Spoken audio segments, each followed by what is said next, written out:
College படிக்கிற ஸ்டூடெண்டா நீங்க? அப்ப இந்த வீடியோ உங்களுக்கு தான். நார்மலா இப்ப காலேஜ் படிக்கிற ஸ்டூடெண்ட் எல்லாமே நீங்க மினிமம் 1000 rupees செலவு பண்றீங்க. இந்த 1000 rupees வச்சு கூட உங்க இன்வெஸ்ட்மெண்ட்டை ஸ்டார்ட் பண்ணலாம். இப்படி நீங்க யங் ஏஜ்லயே உங்க இன்வெஸ்ட்மெண்ட் ஸ்டார்ட் பண்றதுனால உங்களுக்கு நிறைய ரிட்டர்ன் வர வாய்ப்புகள் இருக்கு. எக்ஸாம்பிளுக்கு ஒருத்தர் காலேஜ் படிக்கும் போது, அதாவது 20 வயசுலயே 1000 rupees SIP ஸ்டார்ட் பண்றாரு. இன்னொருத்தர் ஜாபுக்குலாம் போனதுக்கு அப்புறம் பொறுமையா 10 வருஷம் கழிச்சு அவருடைய 30வது வயசுல 1000 rupees SIP ஸ்டார்ட் பண்றாரு. இப்போ ரெண்டு பேருக்குமே 60 வயசு முடியும் போது 20 வயசுல SIP ஸ்டார்ட் பண்ணவரு 4,80,000 இன்வெஸ்ட் பண்ணிருப்பாரு.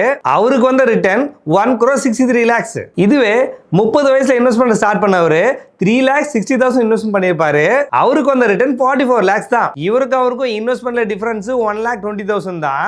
ஆனா ரிட்டர்ன்ல டிஃபரன்ஸ் 1,20 lakhs. அதனால தான் சொல்றேன், இன்வெஸ்ட்மெண்ட்டை எவ்வளவு சீக்கிரமா ஸ்டார்ட் பண்ணணுமோ அவ்வளவு நமக்கு ரிட்டர்ன்ஸ் கிடைக்கும். இது மாதிரி காலேஜ் படிக்கிற உங்களுக்கும் SIP ஸ்டார்ட் பண்ணணும்னா ஸ்கிரீன்ல தெரியற நம்பருக்கு கால் பண்ணுங்க. எங்க டீமே உங்களுக்கு கைட் பண்ணுவாங்க.